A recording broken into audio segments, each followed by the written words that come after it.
I'm Sarai. And I'm Haley. And this is Seamwork Radio. Welcome back to Seamwork Radio, where we share practical ideas for building a creative process so you can sew with intention and joy. And today, Haley and I are answering some deep, deep questions from our fellow teammates here at Seamwork. So this is not going to be your average sewing Q&A. It's going to be a little different. We're going to cover juicy topics like what we really think about our jobs, how we deal with imposter syndrome, and where we see Seamwork going in the next 5 years. All right, so since we have so many questions today, we are actually going to skip our icebreaker for today because this whole thing is kind of like one big icebreaker. It is. But if you have icebreaker questions for us for a future episode, you can share them with us. If you're a Seamwork member, just go to seamwork.com/go/icebreakers, and you can leave your idea for a future icebreaker question right there. And we really appreciate all of the contributions we get there. So thank you for everybody who's already left one. All right, so we're going to dive right in today. And this first question is a doozy just to start. Swing big. Which is, do you ever get imposter syndrome when you're sewing, even after all these years? That one's for you, Haley. Okay. Take it away. All right. Of course. I mean, I suffer from imposter syndrome with everything, kind of all aspects of my life. I think where I get really in my head is when we're recording like tutorials or sew-alongs and two things. First of all, you're always sewing at like a weird angle when you're trying to film yourself sewing. So you're like, you can't sew with the exact precision you normally can. You're thinking about filming and thinking about sewing. So like you're a little bit distracted. And then just the things that you pick up on camera are not the things that your naked eye sees. Right. So that's, I feel like, when my imposter syndrome gets the worst of me, where I'm like, what the heck am I doing? Like teaching people to sew because that top stitching looks funky. And then like, you know, the weekend comes and I'm like in my sewing room, I sew and I'm like, man, I'm good. What was I talking about? You know, I had that experience just yesterday because I was filming a video for YouTube yesterday and I was trying to show on camera, I think it was something with elastic, which already like looks like a complete mess on camera because it's all, you know, everything's all bunched up. And I had a pair of pants, which is a lot of fabric to show in front of the camera. And I was at a weird angle because I don't have like an overhead setup at home where I was filming. So it was kind of from an angle and I was trying to get my hands in there. And I was just like, this looks like a hot mess.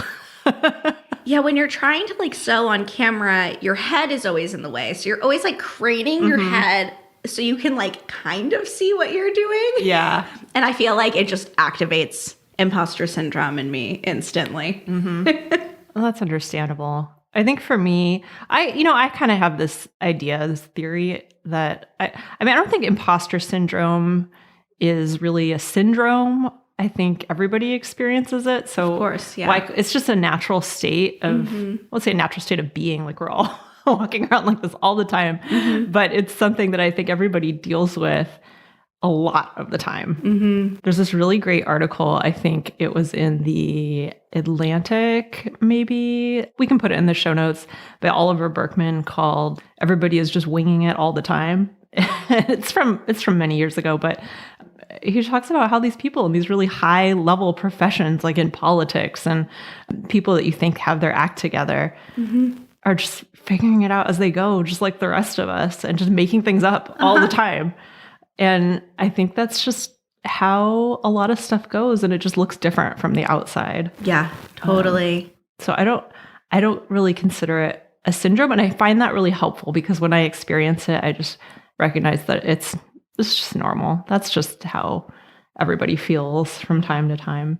I get it when I'm sewing sometimes because everybody makes mistakes when they're sewing. And so of course you're going to feel like if you're somebody who's trying to help other people learn how to sew, then of course you're going to feel a little bit like, you know, what the heck am I doing here? Every once in a while. But for me, it helps to just remember that that's totally normal, no matter what level you're at, always and forever. I saw this silly little video and I shared it with Meg because we had had a discussion about imposter syndrome, and it was like, so you're like the video was getting at like, so you're telling me that you in your mind think that you tricked people into thinking that you're good. So even if like in this like make-believe world where you tricked people into thinking you're good, you still are doing well enough that you tricked them. So it doesn't really make any sense. I'm like, yeah, that's so true. I'm probably doing a bad job summarizing it, but entertaining nonetheless. Yeah. I just think it's normal. So, all right, let's go to question number 2. Now we got that big one out of the way. This one is fun. What's your guilty pleasure soundtrack when you're sewing? The one you turn off your public Spotify playlist for? Okay, so 2 things. First, I didn't know you can turn that off on Spotify. I didn't know either. I don't think anybody follows me on Spotify, so. No, revelations. And then 2 is that I don't believe in guilty pleasures because I don't believe in associating guilt with pleasure. Why would I mix those 2? All of my pleasures are pleasurable. So I guess I'll answer it more of like what's like something like silly or like random. I mean, I just like, I don't know. You know what? I do. One of my like favorite silly, like hype myself up songs is the song Peanut Butter by RuPaul. Big Frida is also on that song. It's like, if you haven't heard it before, go listen to it and then maybe think about me a little bit differently. But it's a good like hype myself up, get some energy going song. Oh, I have a lot of hype myself up songs. Those aren't the songs I tend to choose when I'm sewing, though, for the most part. To me, it's not like a super high energy activity. More of a, I don't know, using my brain activity maybe. But I don't feel like I have a lot of guilty pleasure music that I listen to. I'm pretty unashamed about the music I listen to. Like, I guess one thing that I find a little bit like embarrassing is how much I'll listen to the same album over and over again. Like, as you know, Haley, and as probably many people listening know if you've been listening for a while, I'm a huge Bruce Springsteen fan. And it is embarrassing like how much I'll listen to Born in the USA over and over and over again. Like, I am the kind of person who, if I love an album, like I can just listen to it almost infinitum. So I love that, like, it's always funny when you're used to listening to like an album in its entirety and then you like randomly on like the radio or Spotify hear one of the songs and then I'm like always start singing the song that comes next on the album. I do that too. Always. Or the one that's next in your playlist. It immediately pops into your head. Other than that, I mean, I listen to a lot of like 80s synth pop kind of stuff when I'm trying to get my energy up, which is also not embarrassing to me. That's what I like. Yeah. See, I don't mix your guilt and your pleasure. Keep them separate. Yeah. It is embarrassing how much I will listen to Bruce Springsteen though. Like, mix it up, girl, you know? I respect it. All right. When do you feel most creative, Haley? That's the next question. Ooh. That is a really good question. I describe myself as like a compulsively creative person. I think that it's actually almost a bad thing sometimes because I'm just constantly in like ideation mode. It kind of depends on what I'm doing. If I am working on coming up with like a design concept, on sketching, on like things like that, I find myself most creative when I'm in my own space, alone, door closed, just like in the zone. But if I'm working on like writing or coming up with ideas for the podcast or YouTube, like a brainstorm scenario. Yeah. I need the like back and forth. But yeah, I guess it kind of depends. Kind of depends. Maybe that's a bad answer. Well, it's interesting you say that. I'm reading a book right now. It's, I guess, a business book. It's called Idea Flow. And it is about coming up with ideas and managing the flow of ideas, like in a business context mostly. But I just read a chapter about brainstorming and they were talking about the fact that it's a good idea to have both, to have ideas in collaboration with others, but also have time set aside to come up with your own flow of ideas. And that, it's not really one or the other. You have to have both because other people can expand your thinking a lot, which I think in a business context, obviously that is applicable, but I think it's applicable in hobbies too, and in sewing, because you think about all the creative ideas you might have on your own, but then when you become part of a community, when you engage with others, whether that's, through Seamwork, or if it's on social media, or if it's on some other forum you participate in, or with friends in person, it can kind of expand your thinking about a lot of things, not just like learning the nuts and bolts, but also getting ideas and getting feedback and reactions and having people to share things with. I think it can really make you feel a lot more creative. Yeah, that's such a good point.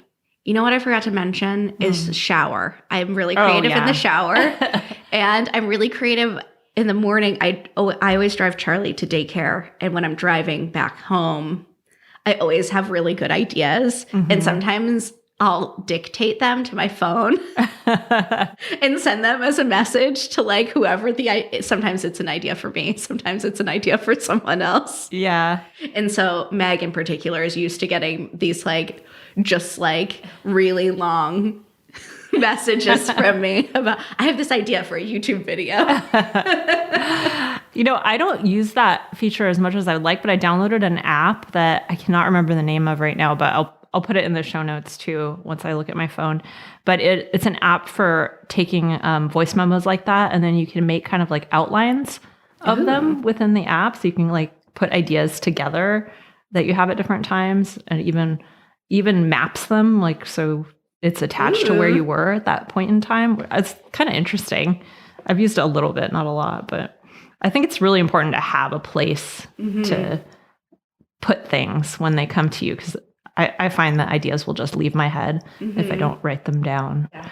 In that book, actually, they mentioned that they make pads of paper that you can suction cup to the wall of your shower, so that are waterproof, so you can jot down your shower. You need ideas. one of those, because I feel like we sit down to meetings all the time, and you're like, "So I had an idea on the shower." Well, I think it's an interesting phenomenon because it's when you're the most relaxed. Well, maybe not the most relaxed, but I don't know what it is about the shower. You're relaxed, but you're also doing things with your hands, and you're not just laying there or sitting there. And you're not intentionally engaging your mind in something, you don't have your phone. You don't you're not reading a book. You're just kind of very present in the moment. Yeah. I identify with that, with the shower thoughts thing. And then I think I also feel most creative. There's a few times, I think, when I'm writing anything, even it's a note, but especially if it's putting thoughts together in a more coherent way, that really helps me to think through ideas. So I feel very creative doing that. Lately, making videos, I feel, is very, very creatively fulfilling for me. I'm really enjoying making videos. It's really hard work, but it's something that gets me into that flow state for sure, where time just goes by really fast. I'm constantly on my toes while I'm doing it. Yeah. It's really fun. And I don't know. I guess it's the mix of, storytelling and improv, and also doing something I'm familiar with, which is sewing. It's really fun for me. And then, like you said, brainstorming with other people is always a great time. We always come up with a million ideas that way. Yeah. So we have such a creative group of people at work. It's really fun to have that, because you're constantly feeding off each other and building on each other's ideas. And such a relief when you are feeling husk of a person. You're I can't, I'm so stuck on this. I don't know. Yeah. To have that community of people to tap into and just schedule a meeting and just bounce ideas. It's great. Yeah. And it's nice to actually look forward to meetings, because you feel like problems are going to get solved, and we're going to talk about things and come up with some new ideas, and it's going to be fun rather than, status reports and things like that. Yeah. All right. Well, we've only got through 3 questions so oh my gosh far of the 12 I have here, but we're going to plow through. So what's your sewing Achilles heel? Oh, bar tacks. Bar tax, really? I don't like to. You know what? It's not that I like suck at them or something. I just am. I feel like I always end up having to. Whenever you do bar tax, usually when you do bar tax, you have to do like a bunch of them, and then you want them to all be the same. Yeah. And I'm really hard on myself, so I always end up ripping them out, which is a pain in the butt. So bar tax. I think for me, you know what I always hate doing is, this is fresh in my mind since I did it yesterday, but when you have to sew the waistband on like a pair of pants or a skirt or something, and you have to top stitch the outside and catch the inner waistband on the inside and make it look good, I don't know, that never comes out perfectly the first time. I feel like you always have to fix something. Yeah, there's always like a weird pinch on the wrong side, or like something like the fabric slips and doesn't catch at all. Yeah, or you just didn't use enough pins, or I just, unless you really take the time and baste it, I feel like that's always, for me, something that takes longer than it seems like it should. Yeah. All right, question number 5. How do you balance artistic expression with commercial demands or customer expectations? That's a good question. That is a very good question. I think as a pattern designer, something that I've had to learn is that design, of course, is an artistic expression, but when you're designing for a customer, when you're designing for a brand, you need to put those needs first. So it's really important to have these like outside places where I can put my creativity. That's not my job, because otherwise I think that I would be designing for myself personally and my own personal preferences. And that's just not the way it works when you design for a brand. You have your brand identity to take into consideration. There's always like, from a practical standpoint, the numbers, like what do people buy? What do they download? What are people saying? All of the feedback. And so you have to kind of input all of those things and remove yourself a little bit from the situation. So I try not to derive my personal artistic expression from my work as a designer. I obviously put love and like thought into that. But yeah, just keeping them separate is like the best thing you can do if you're in that situation. The way I think of it is there's an artistic element to the design process, but it's not art in the purest sense. In which you're creating something that is purely an expression of an idea or a way of being or a way of seeing the world, which is what I think the function that art serves. And I think there are parts of that come into the design process that are important, really important for the design process. But I don't think that is synonymous with the design process, which is more about people and satisfying the needs or desires of a community of people. Yeah. And the other thing that's interesting about designing patterns as opposed to ready-to-wear clothing is that you are leaving the second half up to the customer. So you're, in some senses, giving them a template for their own artistic expression. It's such a different like medium, really. Yeah. Totally agree there. All right. The next one, this is also a good question for you, Haley. How do you stay up to date with trends and how do you incorporate them into your work? This is more a question for you than for me. I have a good answer to this, and I think that people could apply it to their own personal style.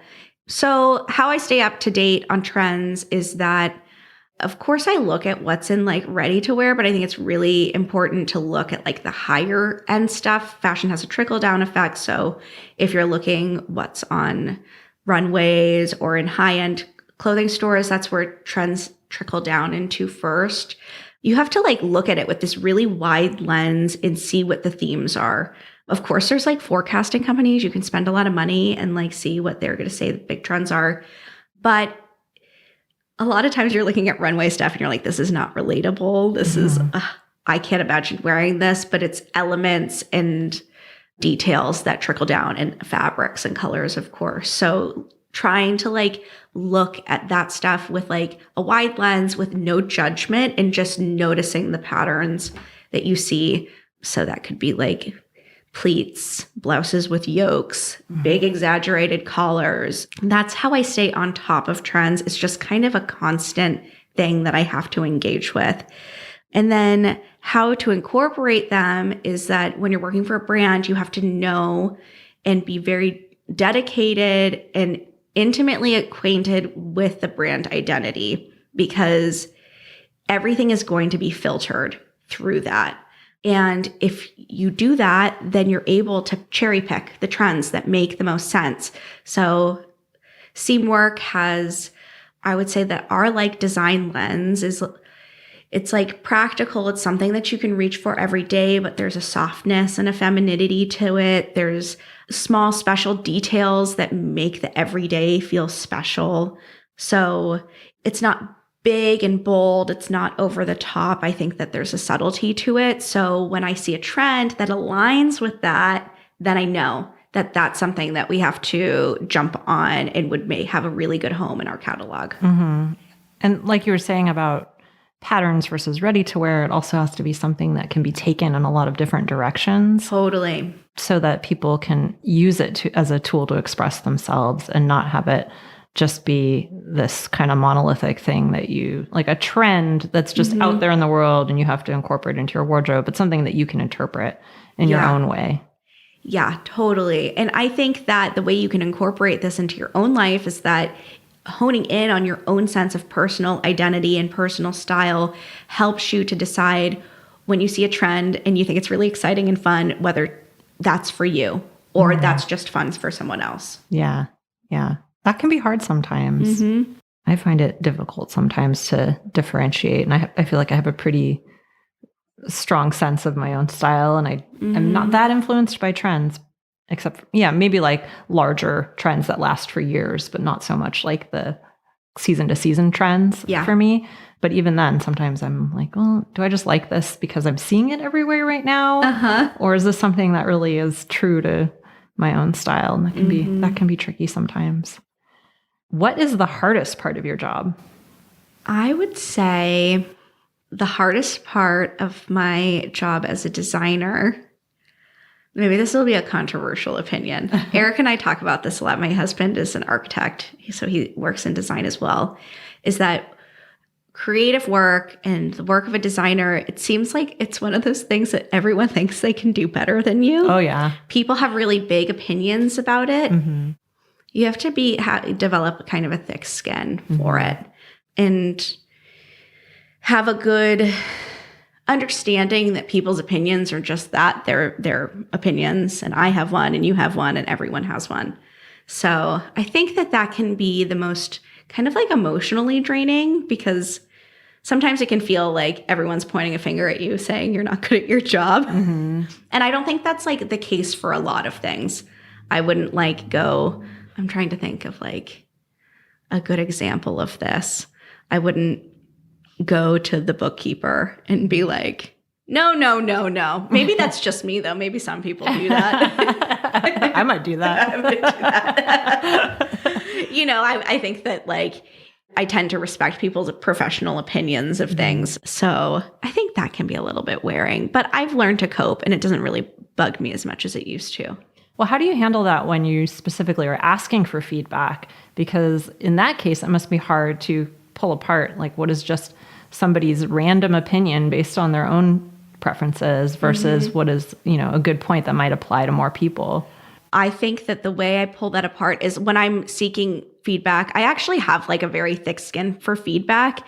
I love it. I love when we get it. It's more, I think that the way that I can distinguish between like someone's opinion or a small group of people's opinion is just like the volume.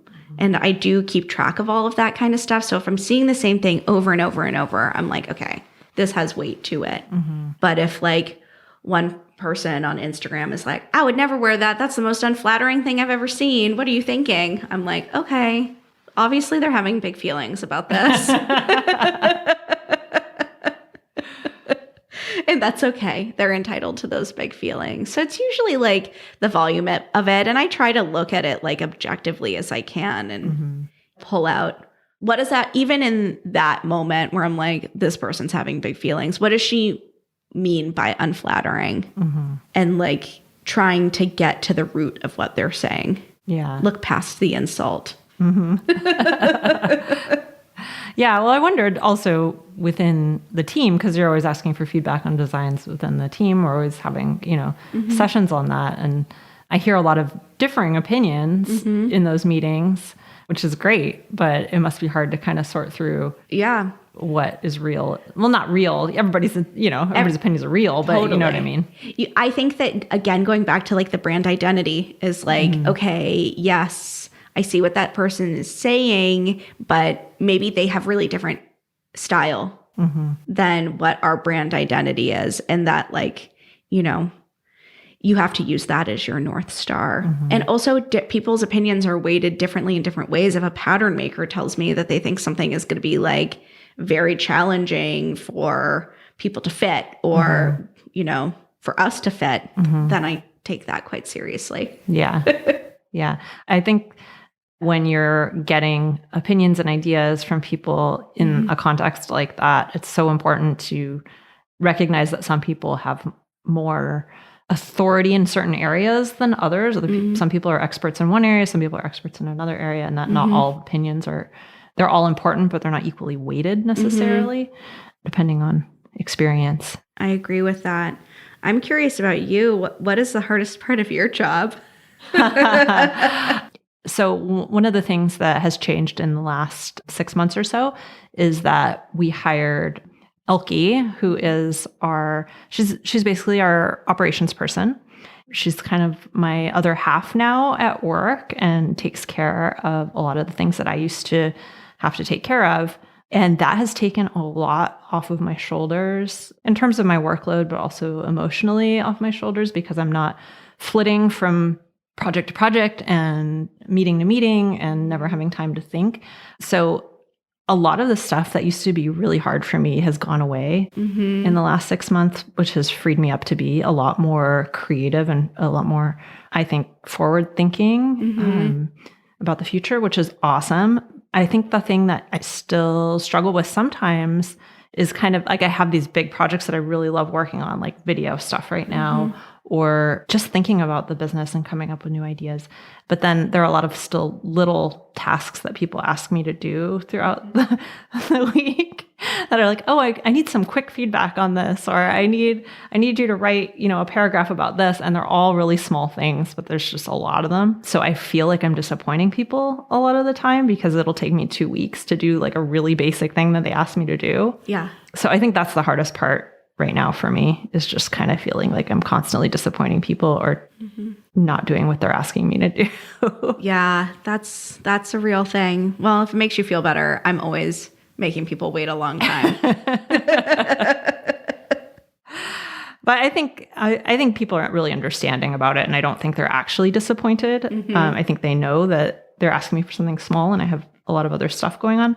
So I don't really, in my mind, I know it's not really the case, and I try to always set expectations and let people know. Yeah. But anyway, that's the thing that I struggle with right now.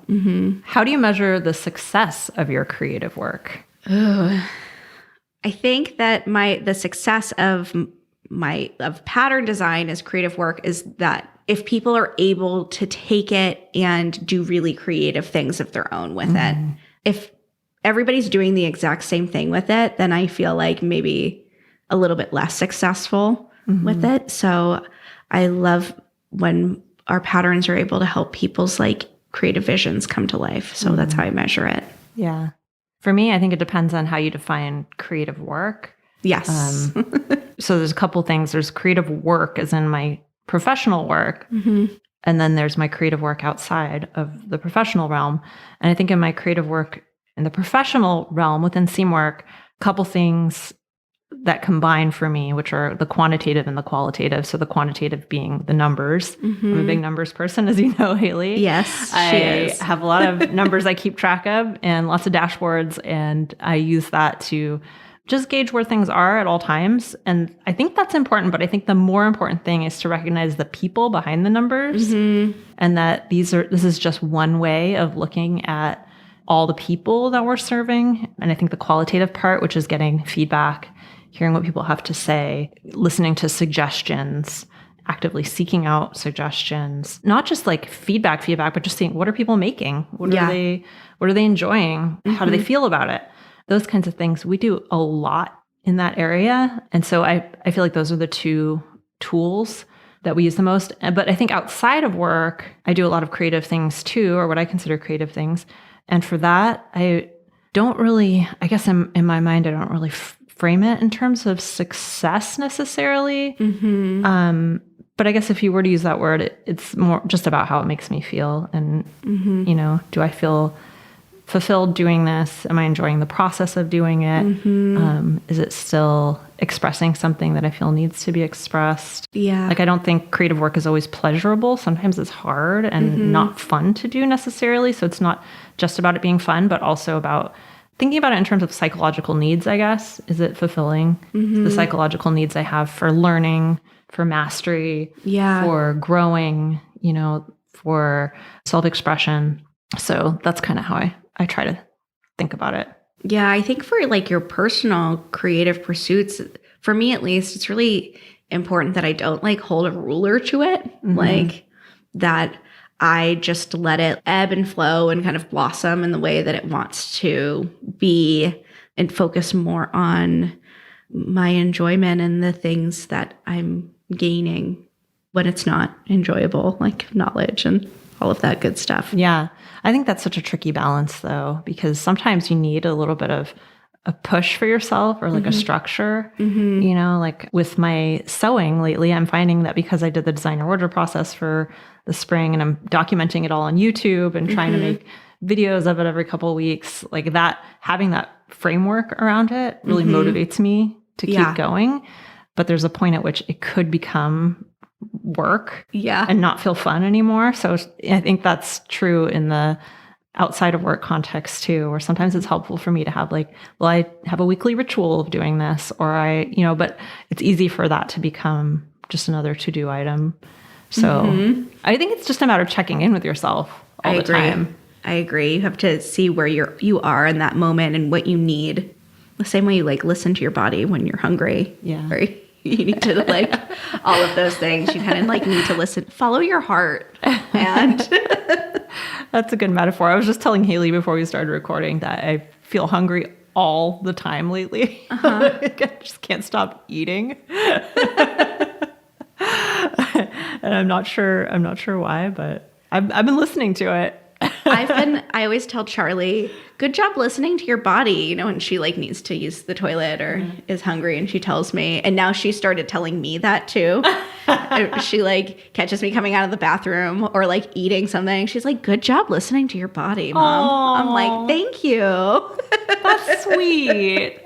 I wish I had somebody to tell me that every time I had a snack. She's like my hype person. Yeah. That's amazing. That just goes to show you give positive reinforcement to somebody and it comes right back to you. Totally. Tenfold. That's awesome. Well, the next question, I think this one is for me, but you can answer it too, Haley, if you want, which is, how is Seamwork different than your original vision of it? So my original vision of Seamwork, I guess it was pretty different in some ways. So originally Seamwork was conceptualized as a digital magazine with patterns.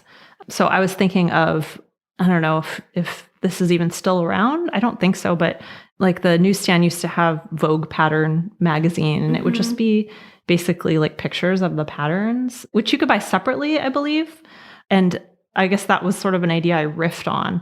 And I think Berta actually had patterns in the magazine. Yeah. So there were like paper magazines that had patterns with them. And then I was thinking of also like Japanese sewing books that come with patterns and things like that. And I thought, well, let's create a digital version of it where we have new content every month and we create patterns that go with it every month. And to some extent, that's still the concept. We're still creating 2 patterns every month and creating lots of cool content around those patterns, but it's drifted away from the idea of a magazine and more towards a community. And that was just kind of a natural evolution based on what I saw people's needs were at the time.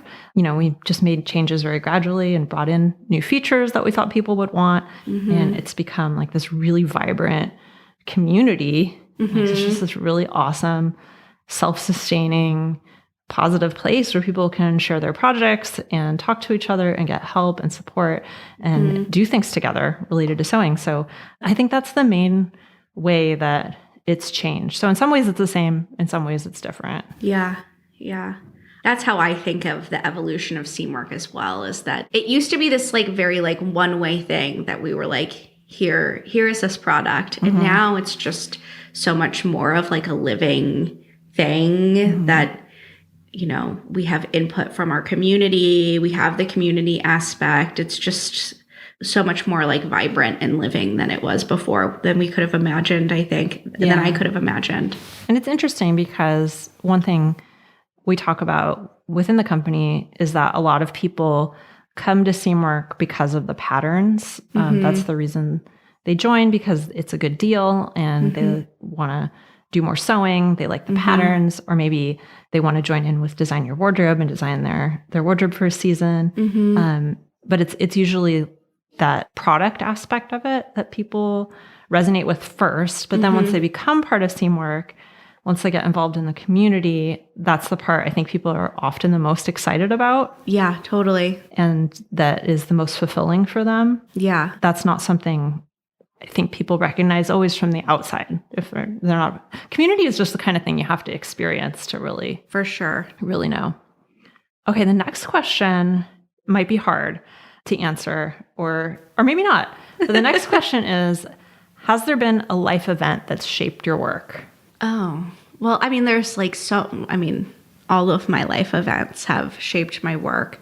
I think that more recently, this is kind of like in line with the like evolution of Seamwork that we just talked about too, is that I don't have contact with my mom. That's just like a part of my life. There's some like big personal reasons where it's not healthy for me to have her in my life. And I think that has like really shown me the importance of like chosen family and community building. And that's just become like so much more important to me, as the people I surround myself with and the communities that I engage in. And before, I think if you would have asked me like the most important thing of what I do, it would have been like maybe like a little more two-dimensional, like making pretty things and teaching people. That's always been important to me, of course. But now the most important thing to me in what I do is helping people to connect with people that are like them, helping people to not feel alone in like a very solitary type craft, and helping people find their people. I think that's so important. So that's been a big thing that shaped my work in the last few years. Yeah. I think for both of us, that's become more and more a focus of our work. Totally. And it's one reason we even have this podcast. And the podcast is one of the most absolutely like joy-giving parts of my work. Yeah, it's fun. And I think that both of our life experiences have kind of taken us in that direction over the last few years. For sure. For me, a couple things come to mind. The first one is a very positive one, which is my grandmother teaching me how to sew in the first place. It was obviously a huge influence on where my life eventually went. That's kind of an obvious one. I think like you, and I think this is true for a lot of people, especially as you get older, you tend to have things happen in life, and that can really cause you to second guess the things you thought were important. For me, I hesitate to talk about this like in too much detail, but we had a death in our family a few years ago, more than a couple. And it was an unexpected death of someone very, very young. And that was a really difficult experience in our family. And it also kind of reframed a lot of the way I see my relationships with other people and the importance of other people, and not just getting support from other people and having that support network when things go wrong, but being there for other people when they need it and building those relationships so that there is that safety net for everyone. And so like you, the idea of community has become really, really important to me. And not just community, but friendship and really taking care of people and being generous with people always and being kind. And I won't say like, oh, I was such an awful person before this. Yeah, you sucked. I hope not. But I think I was definitely more focused on the success of the business overall. And I'm sure there was a lot of ego wrapped up in that. And of course, that's still really important to me. But the reason behind it is very different now. Like I want the best for everyone. I want the best for the people we serve. I want the best for especially the employees who have worked so hard and been in the business with me for so long, a lot of them, and really care. And it's as much theirs as it is mine. And I feel like that has become so much more clear to me through trauma and dealing with it in the aftermath of that. So, that was hard to talk about.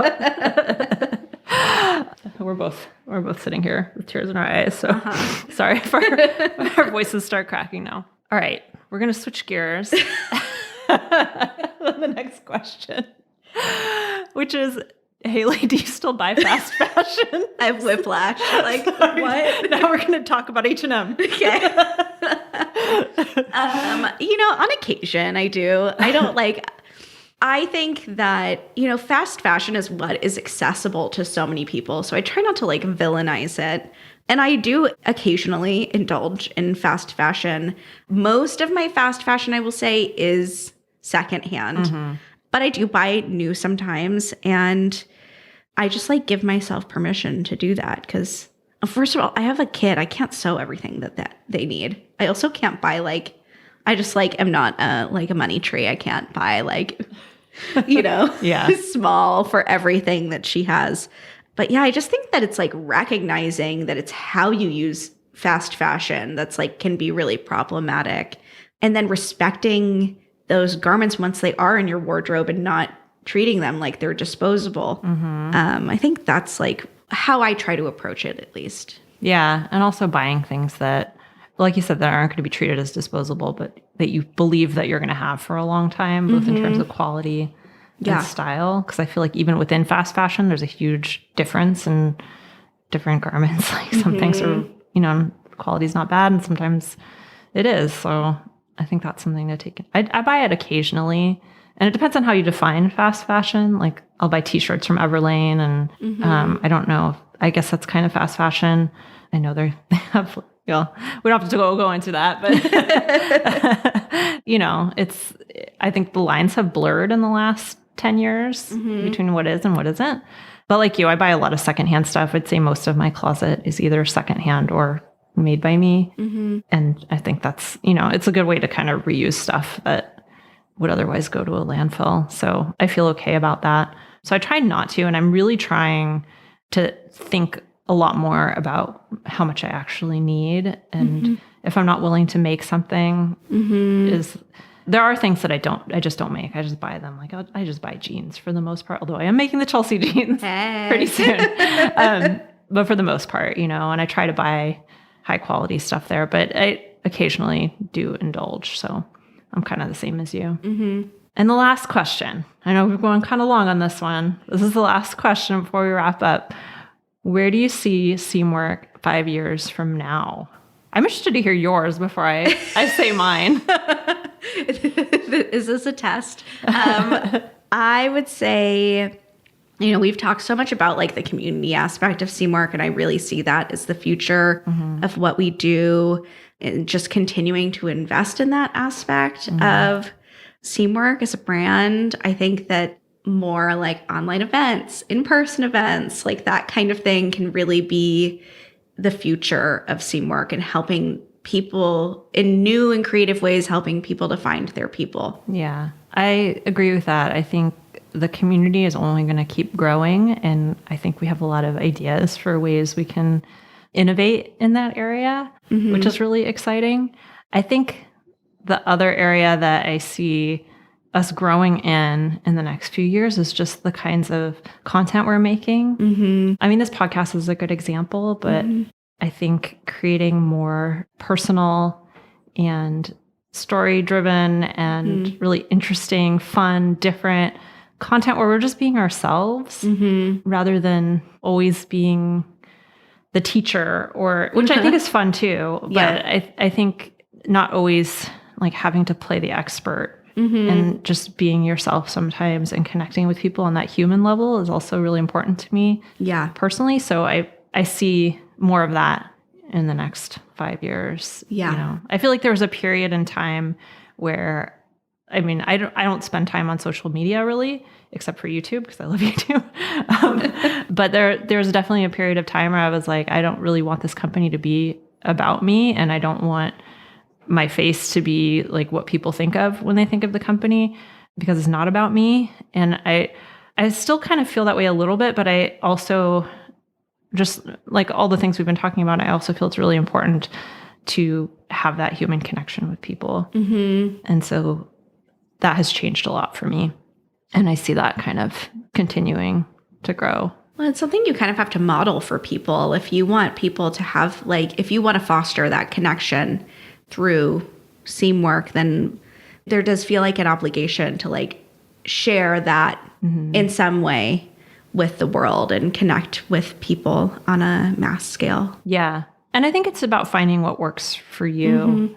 Because I think in the past, I've felt with social media like this very like me culture that I don't jive with. And so that has turned me off a lot. But I feel like I've found ways through, you know, podcasting and writing and video where I feel like I can really express ideas and thoughts about who I am and without just being like I don't know what the wannabe influencer or something. Yeah, I don't know. Totally. I got you.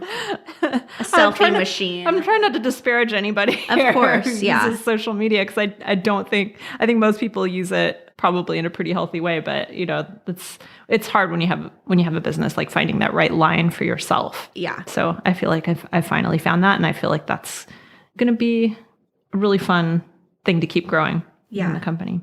Woo. That was a lot. Yeah. All right. So I want to know, what was the most surprising thing that you learned about me from this episode? Well, it was not the RuPaul thing. I knew that. Basic Haley data. What's the most surprising thing I learned about you? I feel like I know a lot about you, Haley. But I would say I was really interested to hear your perspective on getting feedback and, you know, how you kind of sort through that, because I don't know that's something we've explicitly talked about. Yeah. Really. I mean, obviously I know what your process is, but I don't think like how you feel about it and how you kind of separate the wheat from the chaff is something that we had really talked about. So I think I wouldn't say surprising, but I would say really interesting to hear. I'm trying to think of what's surprising. I don't know if I was surprised. Maybe we should have made this a different question. I know I should have asked a different question. I really enjoyed hearing you talk about Seamwork 5 years from now. I'm glad we're on the same page. Yeah.